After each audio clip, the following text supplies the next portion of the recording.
मन को सुकून और शांति से भर देंगी। ये श्री कृष्ण की जरूरी बातें। कभी कभी हम जीवन में इतनी परेशानियों में घिर जाते हैं कि हमें यह समझ ही नहीं आता कि आखिर शांति कहाँ मिलेगी। लेकिन श्री कृष्ण कहते हैं, जो अपने मन को शांत कर लेता है वह दुनिया की हर समस्या का हल खोज सकता है।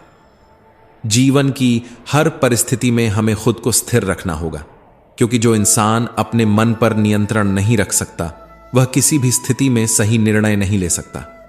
सोचिए, अगर किसी नदी का पानी लगातार हिलता रहे तो क्या उसमें कुछ साफ दिखाई देगा? नहीं ना। वैसे ही जब हमारा मन अशांत रहता है तो हम सही और गलत में फर्क नहीं कर पाते। इसलिए जीवन में सबसे पहले अपने मन को शांत करना सीखिए। अगर कोई आपको परेशान कर रहा है तो उससे लड़ना ही एकमात्र उपाय नहीं है। कई बार चुप रहकर भी सबसे बड़ी जीत हासिल की जा सकती है। बीता हुआ समय, खोए हुए लोग और बीती हुई गलतियां, ये सब रेत की तरह होते हैं। जितना कसकर पकड़ोगे उतना ही हाथ से फिसलेंगे। जब भी लगे कि हिम्मत टूट रही है तो एक बार याद करो कि तुमने इससे भी बुरे दिन देखे हैं और उनसे भी बाहर निकले हो। यही तुम्हारी असली ताकत है। बांस का पेड़ पहले 5 साल तक जमीन के अंदर अपनी जड़ें मजबूत करता है और फिर अचानक तेजी से बढ़ने लगता है। ऐसे ही आपके संघर्ष के साल भी आपके भीतर ताकत भर रहे हैं। जब सही समय आएगा तो सफलता भी दिखेगी। अगर कुछ आपके नियंत्रण में नहीं है तो उस पर अपना समय और मन खराब मत करो। श्री कृष्ण कहते हैं, दुनिया में सबसे खतरनाक चीज क्या है? तुम्हारी सफलता। लोग तुम्हारे मजबूत इरादों से डरते हैं। वे नहीं चाहते कि तुम आगे बढ़ो, क्योंकि अगर तुमने खुद को बदल लिया तो उनकी खोखली दुनिया में दरार आ जाएगी। इसलिए वे तुम्हें कमजोर दिखाने की कोशिश करेंगे। बार बार तुम्हें यह एहसास दिलाएंगे कि तुम कुछ नहीं कर सकते। लेकिन याद रखना, अगर किसी ने तुम्हें तोड़ने की ठान ली है तो यह इस बात का सबसे बड़ा सबूत है कि तुम में कुछ खास है। तुम्हें क्रोधित करना, तुम्हें दुखी करना, तुम्हें हताश करना, यह सब कुछ इसलिए किया जाता है ताकि तुम्हें अपने असली लक्ष्य से भटकाया जा सके। लेकिन जो इंसान अपने मन पर काबू पा लेता है वह पूरी दुनिया पर काबू पा सकता है। जब कोई तुम्हें उकसाने की कोशिश करे तो बस इतना सोचना, क्या यह चीज 5 साल बाद भी मायने रखेगी? अगर जवाब नहीं है तो अभी से उसे जाने दो। इससे पहले कि हम इस विषय को गहराई से समझें, आपसे अनुरोध है कि इस वीडियो को अंत तक देखें। यदि आपको हमारा यह प्रयास पसंद आए तो वीडियो को लाइक करें और नीचे कमेंट में जय श्री राधे कृष्ण अवश्य लिखें। साथ ही अगर आपने हमारे चैनल को अभी तक सब्सक्राइब नहीं किया है तो अभी सब्सक्राइब करें और बेल आइकॉन जरूर दबाएं, ताकि हमारी हर नई प्रेरणादायक वीडियो सबसे पहले आप तक पहुंचे। इंसान की सारी परेशानियों की जड़ सिर्फ 2 चीजें होती हैं, तकदीर से ज्यादा चाहता है और वक्त से पहले चाहता है। जीवन में हर किसी को संघर्ष करना पड़ता है। फर्क सिर्फ इतना है कि कोई इन्हीं संघर्षों में टूट जाता है तो कोई खुद को और मजबूत बना लेता है। अगर कोई चीज तय करती है कि आप कितने महान हैं तो वह न रुतबा है, न दौलत, न ओहदा, वह है आपके विचार, आपका आचरण, आपका व्यवहार। क्रोध एक ऐसी आग है जिसमें जलते भी आप हैं, पछताते भी आप हैं और खुद को पीछे भी धकेलते हैं। पर क्या कभी सोचा है कि क्रोध अकेला नहीं आता? उसका पूरा खानदान होता है। उसकी बहन है जिद, पत्नी है हिंसा, बड़ा भाई अहंकार, मां है उपेक्षा और पिता है भय। उसकी 2 बेटियां हैं निंदा और चुगली, जो हर वक्त हमारे कान और मुंह के पास मंडराती हैं। और इस पूरे खानदान की सबसे चालाक बहू है ईर्ष्या, जो धीरे धीरे मन को जहर से भर देती है। इसकी पोती है घृणा, जो हर वक्त नाक के पास रहती है और सांसों में जहर घोलती रहती है। अगर इस पूरे परिवार से बचकर रह सको तो जीवन शांत और सुखमय हो सकता है। एक महिला के पति का तबादला एक रेगिस्तान के पास आर्मी ट्रेनिंग कैंप में हुआ। जब वह वहां पहुंची तो कुछ ही दिनों में उसे उस जगह से नफरत हो गई। तपती गर्मी, धूल भरी हवाएं, चारों तरफ सूखा और अकेलापन। उसने अपने पिता को चिट्ठी लिखी और लिखा, यहां रहना अब मुझसे बर्दाश्त नहीं होता। इससे तो अच्छा होता कि मैं जेल में होती। उसके पिता ने जवाब में सिर्फ 2 पंक्तियां लिखी। 2 लोगों ने जेल की सलाखों के पीछे से देखा। एक ने कीचड़ देखा, दूसरे ने सितारों से भरा आसमान। इन पंक्तियों ने उसकी पूरी सोच बदल दी। उसने समझ लिया कि परिस्थितियां हमेशा हमारे बस में नहीं होती, लेकिन उन्हें देखने का नजरिया जरूर हमारे हाथ में होता है। इसके बाद उसने कभी शिकायत नहीं की, बल्कि अपने जीवन की नेमतों को गिनना शुरू कर दिया। अब उसे धूल भरी हवाओं में ताजगी महसूस होने लगी, अकेलेपन में खुद से मिलने का अवसर दिखने लगा और सूरज की गर्मी में जीवन की ऊर्जा नजर आने लगी। यही तो जीवन है, जो जैसा देखता है उसे दुनिया वैसी ही दिखाई देती है। वक्त ने हमें कैद नहीं किया, हमारी सोच ने हमें कैद कर रखा है। बंद दरवाजों की खिड़कियां खोल कर देखो तो सही, क्या तुम्हें कीचड़ नजर आ रहा है या सितारों से भरा आसमान? कभी भी हालातों को दोष मत दो, बल्कि खुद से पूछो, क्या मैं अपने नजरिए को बदल सकता हूं? एक शिष्य अपने गुरु के पास आया और बोला, गुरुजी, एक आदमी आश्रम के लिए गाय उपहार में दे गया है। गुरु मुस्कुराए और बोले, अच्छा हुआ, सभी को दूध पीने को मिलेगा। कुछ दिनों बाद वही शिष्य फिर आया और बोला, गुरुजी, जिसने गाय दी थी वह आकर अपनी गाय वापस ले गया। गुरु फिर मुस्कुराए और बोले, अच्छा हुआ, गोबर उठाने के झंझट से मुक्ति मिल गई। शिष्य आश्चर्य में पड़ गया। उसे समझ नहीं आ रहा था कि एक ही घटना के दो विपरीत परिणामों पर गुरु खुश क्यों हो रहे हैं। तब गुरु ने कहा, बेटा, परिस्थिति बदले तो अपनी मनस्थिति भी बदल लो, दुख भी सुख में बदल जाएगा।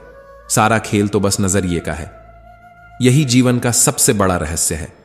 जब भी कोई कठिनाई आए, जब भी कोई चीज छिन जाए, जब भी कोई योजना असफल हो जाए, तो खुद से एक सवाल पूछो, क्या मैं इसे एक नए नजरिए से देख सकता हूं? दोस्तों, जब भी परिस्थितियां विपरीत हों, इन दो पंक्तियों को हमेशा याद रखना। दो लोगों ने जेल की सलाखों के पीछे से देखा। एक ने कीचड़ देखा और दूसरे ने तारों से भरा आसमान। जैसा तुम्हारा नजरिया होगा, वैसा ही तुम्हारा जीवन होगा।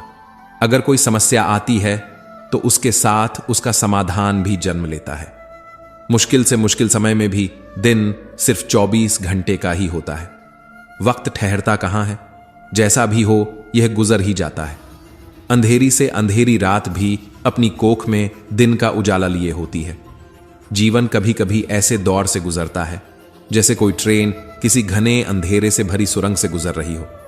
लेकिन बताओ, क्या हम उस वक्त अपनी टिकट फेंक कर ट्रेन से बाहर कूद जाते हैं? नहीं, क्योंकि हमें भरोसा होता है कि ट्रेन का ड्राइवर हमें सही सलामत उस सुरंग से बाहर ले जाएगा। तो फिर जिंदगी की ट्रेन पर भरोसा क्यों नहीं? जब चारों ओर अंधेरा हो, जब हालात विपरीत हों, जब उम्मीद खत्म होती दिखे, बस भरोसा बनाए रखना।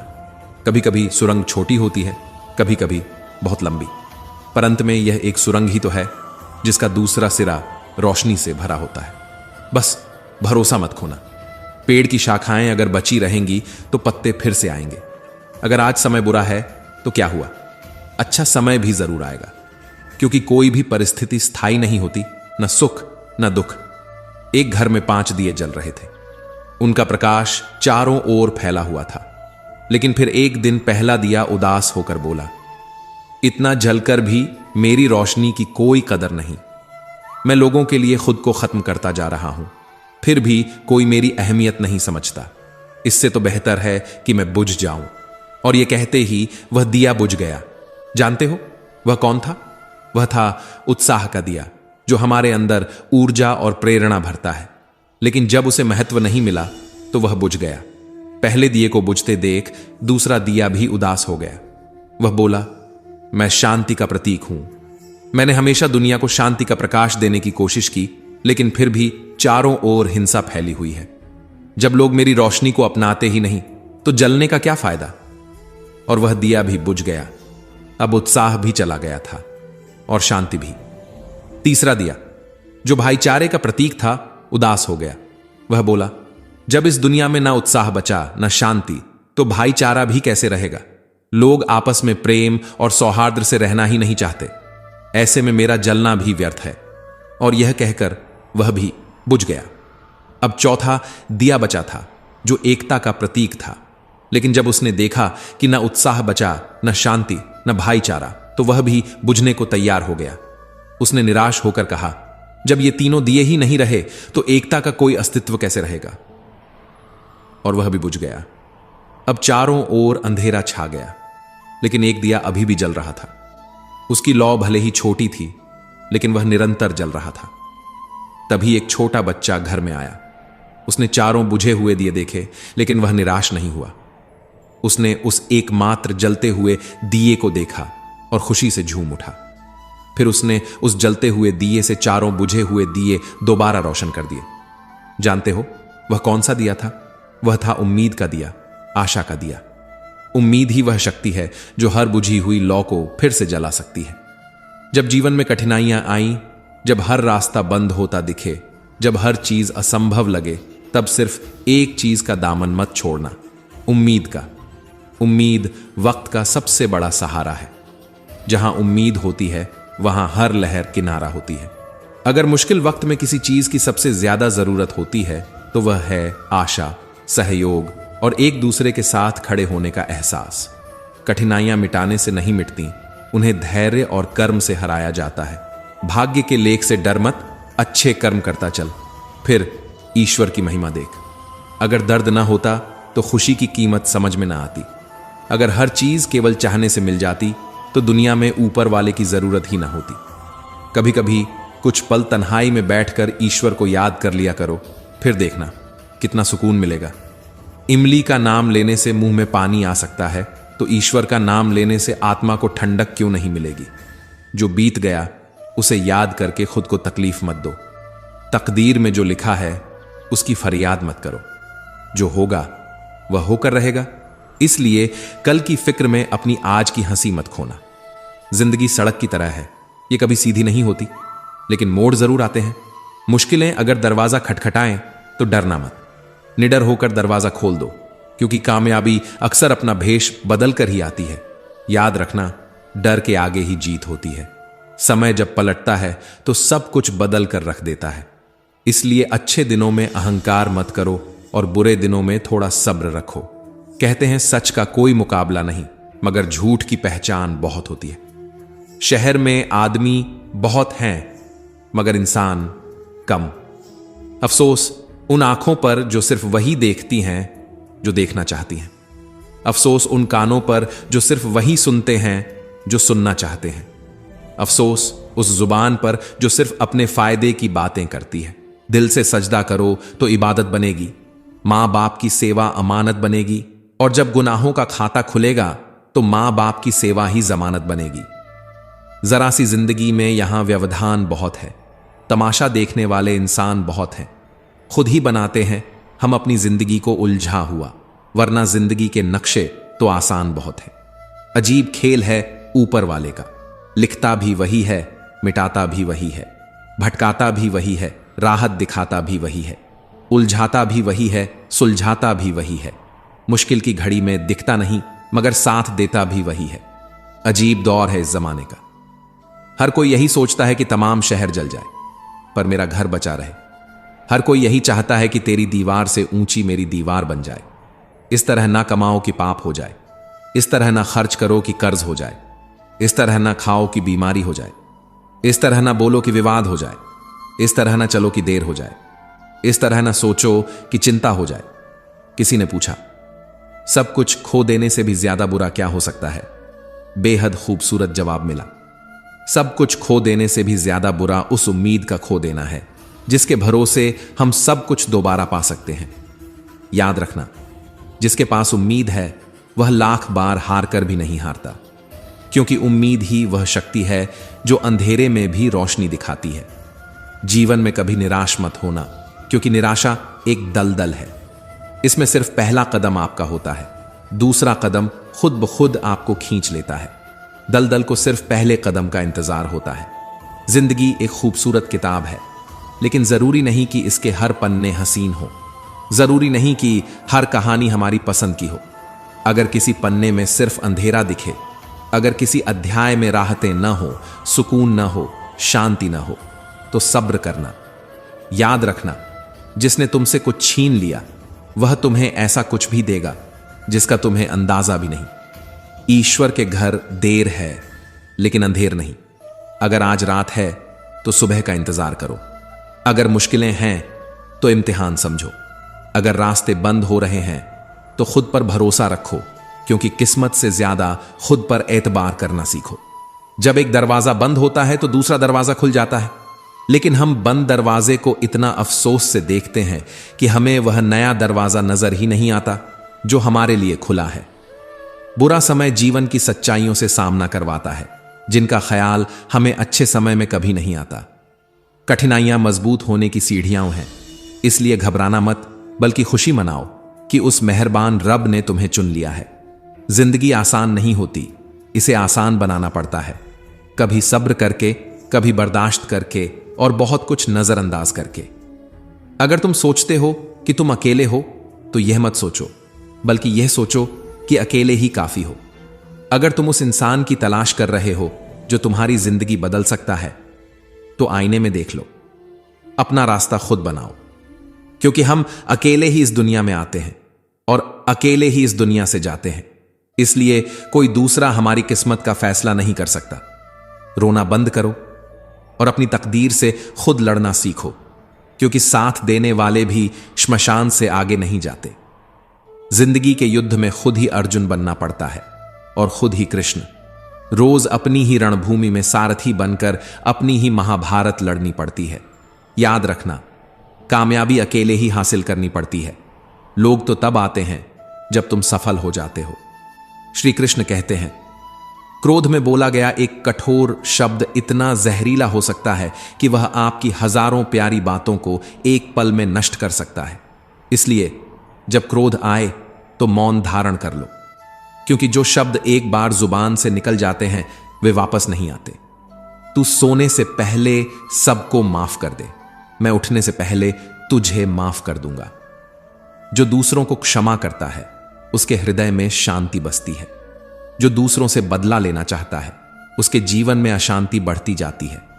दुनिया से बात करने के लिए फोन की जरूरत होती है और प्रभु से बात करने के लिए मौन की। फोन पर बात करने पर बिल देना पड़ता है, लेकिन प्रभु से बात करने पर दिल देना पड़ता है। जो मोह माया में फंस जाता है वह बिखर जाता है, और जो ईश्वर से जुड़ जाता है वह निखर जाता है। इतनी ऊंचाई मत देना प्रभु कि धरती पर आना ही भूल जाऊं। इतनी खुशियां मत देना प्रभु कि दूसरों के दुखों पर हंसने लगूं। मुझे ऐसी शक्ति मत देना जिसका मैं निर्बलों पर प्रयोग करूं। मुझे ऐसे भाव मत देना जिससे मैं दूसरों को देखकर जलने लगूं। मुझे ऐसा ज्ञान मत देना जिससे मेरे अंदर अभिमान आ जाए, क्योंकि असली शक्ति विनम्रता में होती है, असली ज्ञान सेवा में होता है। श्री कृष्ण कहते हैं, इंसान के धैर्य और धर्म की परीक्षा कठिन समय में ही होती है। जब समय विपरीत चल रहा हो तो शांत रहना ही सबसे बेहतर होता है। आज अगर बुरा समय है तो कल अच्छा समय अवश्य आएगा। आपको बस निस्वार्थ भाव से अपना कर्म करते रहना है, क्योंकि कर्म ही आपके हाथ में है और फल ईश्वर के हाथ में। हमारे द्वारा किए गए कर्म का फल क्या होगा और कब मिलेगा, यह सिर्फ ऊपर वाला ही जानता है। भगवान के पास दो शक्तियां होती हैं, एक माया और दूसरी भक्ति। जब कोई भक्त भगवान के समक्ष जाता है और प्रणाम करता है तो भगवान पूछते हैं, बोलो क्या चाहिए, माया या भक्ति? भक्त पूछता है, भगवान इन दोनों में क्या अंतर है? भगवान मुस्कुराते हैं और कहते हैं, अगर तुम्हें खुद नाचना है तो माया ले जाओ, अगर तुम मुझे नचाना चाहते हो तो भक्ति ले जाओ। क्योंकि जिसके वश में जीव होता है उसे माया कहते हैं, और जिसके वश में भगवान होते हैं उसे भक्ति कहते हैं। भगवान के राज्य में संपूर्ण संसार नाचता है, लेकिन भक्ति के राज्य में भगवान स्वयं नाचते हैं। भक्ति क्या है? भक्ति हाथों पैरों से नहीं होती, वरना विकलांग कभी भक्ति न कर पाते। भक्ति आंखों से नहीं होती, वरना सूरदास जी कभी भक्ति न कर पाते। भक्ति बोलने और सुनने से नहीं होती, वरना गूंगे और बहरे कभी भक्ति न कर पाते। भक्ति धन और ताकत से नहीं होती, वरना गरीब और कमजोर कभी भक्ति न कर पाते। भक्ति केवल भाव से होती है।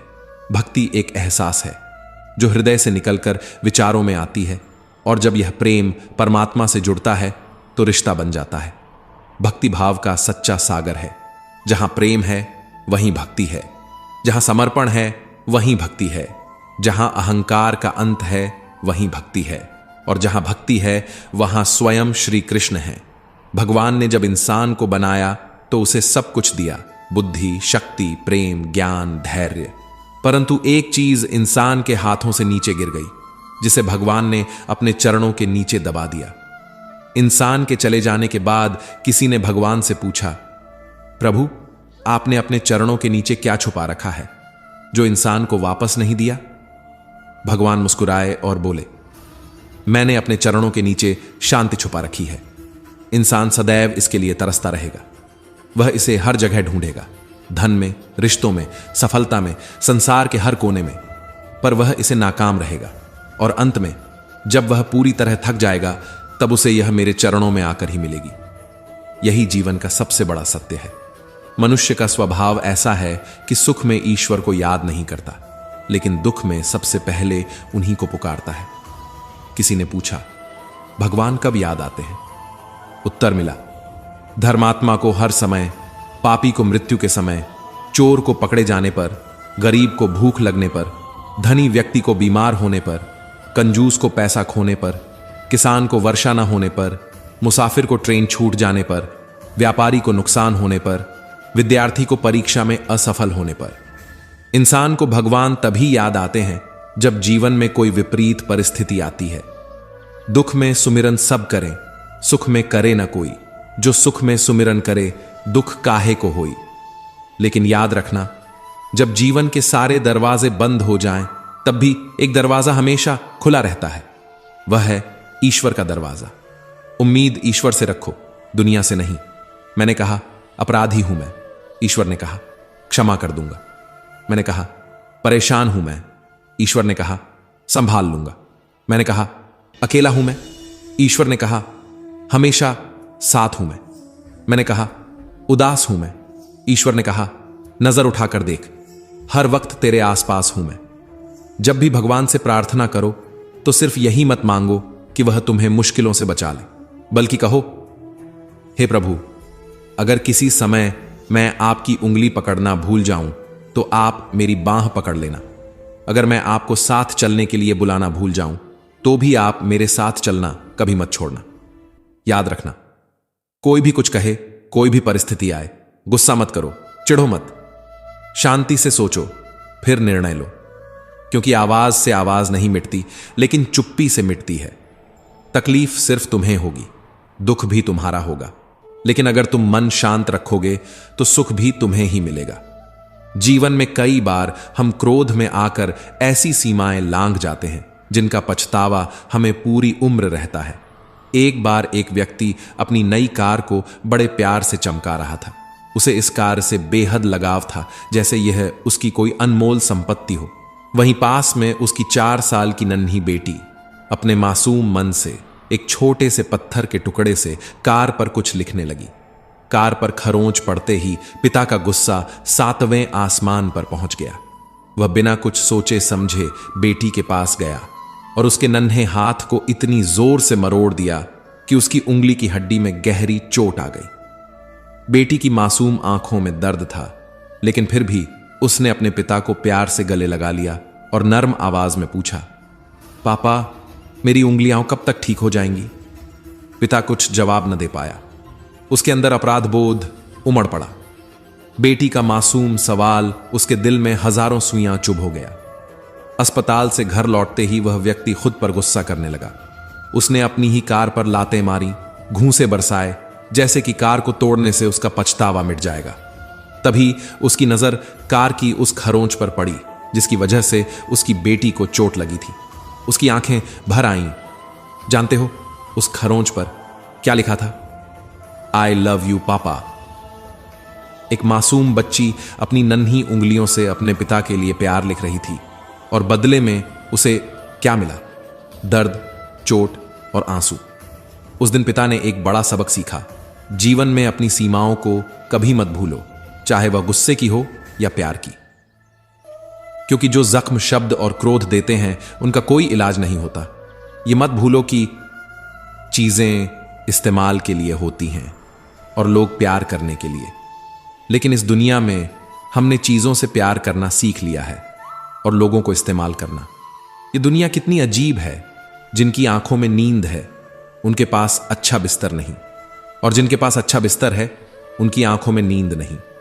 जिनके मन में दया है उनके पास देने के लिए धन नहीं, और जिनके पास धन है उनके पास दया नहीं। जिसे भूख है उसके पास खाने को कुछ नहीं, और जिसके पास खाने को है उसे भूख नहीं। कोई अपनों के लिए रोटी छोड़ देता है तो कोई रोटी के लिए अपनों को छोड़ देता है। श्री कृष्ण कहते हैं, जीवन में कुछ नेक काम ऐसे भी करने चाहिए जिनका उस ऊपर वाले के सिवा कोई दूसरा गवाह ना हो। जीवन मिलना भाग्य की बात है, मृत्यु होना समय की बात है, लेकिन मृत्यु के बाद भी लोगों के दिलों में जीवित रहना यह सिर्फ और सिर्फ कर्मों की बात है। सब्र कोई कमजोरी नहीं होती, बल्कि यह वह ताकत होती है जो सभी में नहीं होती। दुआएं कभी खाली नहीं जाती, बस सही समय पर कबूल होती हैं। मनुष्य अपने विश्वास से निर्मित होता है। जैसा वह विश्वास करता है वैसा ही वह बन जाता है। हर चीज की नकल की जा सकती है, लेकिन चरित्र और व्यवहार की नहीं। शब्दकोश में असंख्य शब्द होते हुए भी मौन सबसे बेहतर होता है। दुनिया में हजारों रंग होते हुए भी सफेद रंग सबसे श्रेष्ठ है। खाने को हजारों चीजें होते हुए भी उपवास सबसे उत्तम है। देखने को इतना कुछ होते हुए भी भीतर देखना सबसे महत्वपूर्ण है। सोने की लंका और पुष्पक विमान तो रावण के पास थे, राम ने तो सिर्फ वनवास देखा था। राजपाट तो कंस के पास था, जेल में जन्म तो कृष्ण ने लिया था। राजमहल में कौरव रहते थे, वनवास तो पांडवों को भोगना पड़ा। संघर्ष हमेशा सत्य के साथ चलता है। जब सत्य के लिए स्वयं भगवान को भी संघर्ष करना पड़ा तो हम तो फिर भी सिर्फ इंसान हैं। बात बहुत छोटी है लेकिन गहरी है। बिखरा हुआ समाज और बिखरा हुआ परिवार कभी भी बादशाह नहीं बन सकता, लेकिन हां, वह आपस में लड़कर दूसरों को बादशाह जरूर बना देता है। जिस घर में प्रेम और बड़ों का आदर सम्मान होता है वहां ईश्वर का निवास होता है। प्यार बंटा तो रामायण लिखी गई, संपत्ति बंटी तो महाभारत लिखी गई। याद रखना, इंसान का पतन तब शुरू होता है जब वह अपनों को गिराने की सलाह दूसरों से लेने लगता है। एक पत्थर लो और किसी जानवर पर मारो, वह डर कर भाग जाएगा। अब वही पत्थर मधुमक्खी के छत्ते पर मारो, फिर देखो मधुमक्खियां तुम्हारा क्या हाल करती हैं। पत्थर वही था, तुम भी वही थे, बस फर्क इतना था कि जानवर अकेला था और मधुमक्खियां संगठित थीं। यही तो जीवन का सबसे बड़ा नियम है। एकता में ही शक्ति है। संयुक्त रहो, संगठित रहो, प्रेम से रहो, क्योंकि कुदरत किसी को पूर्ण नहीं बनाती। कंठ दिया कोयल को तो रूप छीन लिया, रूप दिया मोर को तो इच्छा छीन ली, इच्छा दी इंसान को तो संतोष छीन लिया, संतोष दिया संत को तो संसार छीन लिया। मत करना कभी घमंड अपने आप पर। ईश्वर ने तेरे और मेरे जैसे कितनों को मिट्टी से बनाकर मिट्टी में मिला दिया। रेस में जीतने वाला घोड़ा यह नहीं जानता कि जीत क्या होती है। वह सिर्फ अपने मालिक की तकलीफ और सख्ती से दौड़ता है। अगर तुम कभी अपने आप को तकलीफ में पाओ तो समझ जाना कि तुम्हारा मालिक यानी ईश्वर यही चाहता है कि जीत तुम्हारी हो। कभी कभी दिल बस यही चाहता है कि कोई हो जो धीरे से पास आए, कंधे पर हाथ रखे, बिना कोई सवाल किए, बस चुपचाप साथ बैठे। इस दुनिया में यह कौन कर सकता है? मां बाप से बेहतर यह कौन कर सकता है?